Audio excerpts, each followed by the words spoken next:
Welcome to our channel, HASHMICLINICS. All right, welcome. Today, we're going to take a really deep dive into Alumina. Now, this is a true cornerstone remedy for chronic conditions, so it's one you absolutely have to know inside and out. This session is really for the practicing homeopath, the advanced student, and our goal is simple: to sharpen your clinical understanding of this incredibly profound medicine. So, what's our game plan? First, we're going to nail down the core essence of the remedy. From there, we'll get into its very unique mental state, then the pervasive theme of dryness that runs through it, and its key actions on the gut and nervous system. And we'll wrap it all up with a practical blueprint you can take right into your clinic. Okay, first things first. To really understand Alumina, to prescribe it with confidence, we have to grasp its fundamental state. This is what we call the genius of the remedy. It's the central disturbance that basically orchestrates every single symptom we're about to talk about. And here it is. This is the absolute key. If you remember nothing else, remember this: the Alumina triad. 3 words: slowness, dryness, and paretic weakness.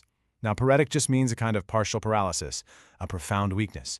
So what we're looking at is sluggish function, dry surfaces everywhere, and this paralytic-like weakness, especially in the involuntary muscles. This triad is the lens through which you need to view every potential Alumina case. So who is this person? Who are we looking for in the waiting room? Well, this state often shows up in very specific constitutions.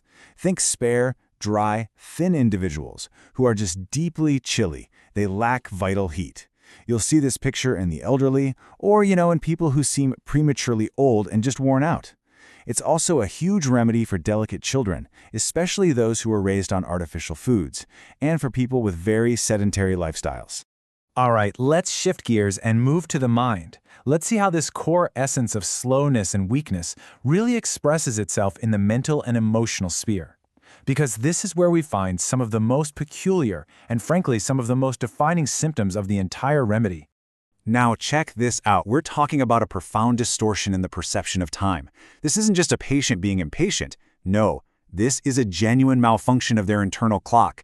This feeling that an hour feels like half a day is such a powerful, strange, and rare symptom. When you hear this, you have to think Alumina. And what you see is this consistent pattern of intellectual confusion, this mental fog. The patient actually struggles with their own identity, feeling like their thoughts or their words belong to someone else. They'll make mistakes when they're speaking, they wake up totally disoriented, and deep down they're afraid they're losing their mind. And you get this strange internal hurriedness, but their ability to actually comprehend things is painfully slow. This is the slowness of our triad, manifesting right in the core of the patient's being. And this is brilliant. Right here, we see a key contradiction in the remedy picture.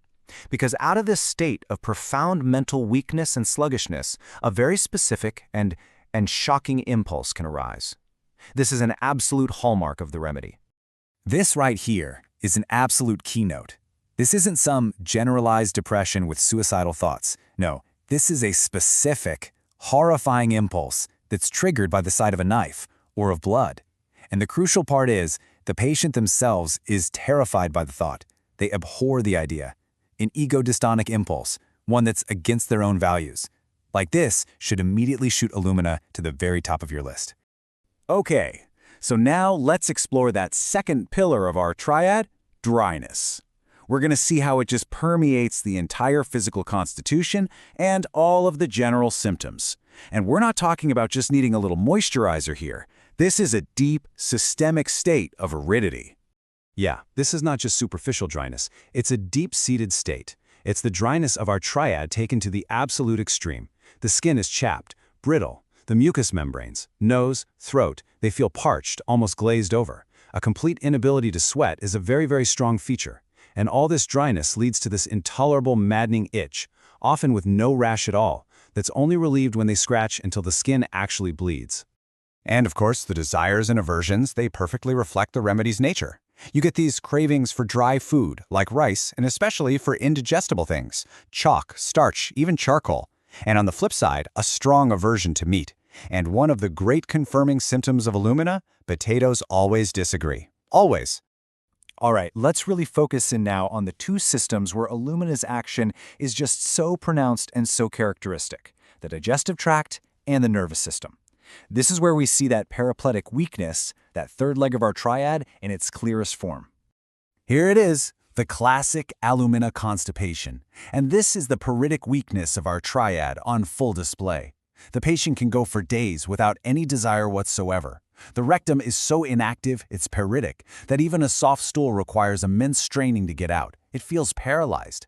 And you've got to note this very peculiar symptom. The patient often has to strain as if they're having a bowel movement just to be able to urinate. And here's another one of those unforgettable keynotes, a totally peculiar sensory disturbance. The sensation of a cobweb or like dried egg white on the face. It's strange, it's rare, and it points directly to Alumina's deep involvement with the nervous system.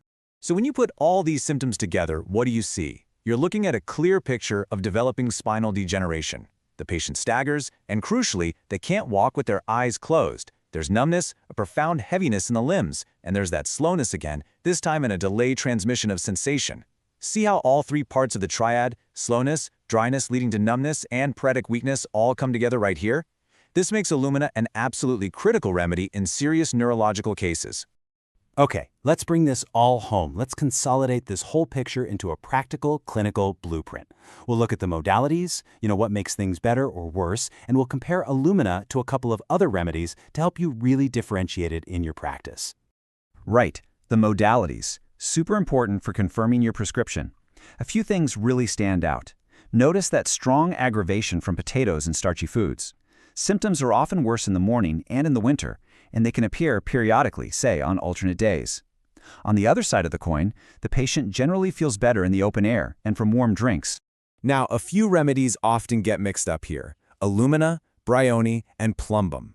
The key differences are absolutely crucial. First, thermals. Alumina is chilly, Bryonia is hot. Second, the stool. Alumina patients strain to pass a soft stool, while Bryonia and Plumbum have truly hard, dry stools.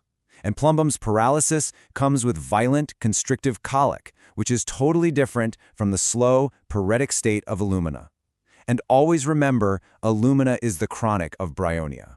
And to wrap up, a few clinical pearls to put in your pocket. Alumina is a primary antidote for lead poisoning. Now, this is crucial. Its action is slow to develop, so be patient. Give it time to work, and don't change your prescription too quickly. Two other keynotes to always remember are the profuse, acrid leukorrhea that's so abundant it can run down to the heels, and a profound exhaustion after menses. It's often called the aconite of chronic diseases, and for good reason, given its deep-acting nature. Look, we've laid out the framework here. But the real mastery, the real magic, happens when you apply it in the clinic. So I encourage you, take this complete picture of Alumina, from the confused mind to the inactive rectum, and keep it at the front of your mind. Thanks for joining me on this deep dive. Professor Dr. Rafat Hashmi is a distinguished homeopathic physician, educator, and researcher with over 4 decades of clinical and teaching experience. He is widely respected for his deep command of materia medica, repertory, and constitutional prescribing, combined with a practical, patient-centered approach. Dr. Hashmi has dedicated his career to training generations of homeopathic doctors, blending classical principles with modern clinical insight. He is also known for his innovative work in digital homeopathy, developing educational content, clinical tools, and AI-assisted systems to enhance remedy selection and case analysis. With a strong commitment to ethical practice and lifelong learning, Professor Dr. Rafat Hashmi continues to guide, inspire, and elevate the standards of homeopathic education and patient care.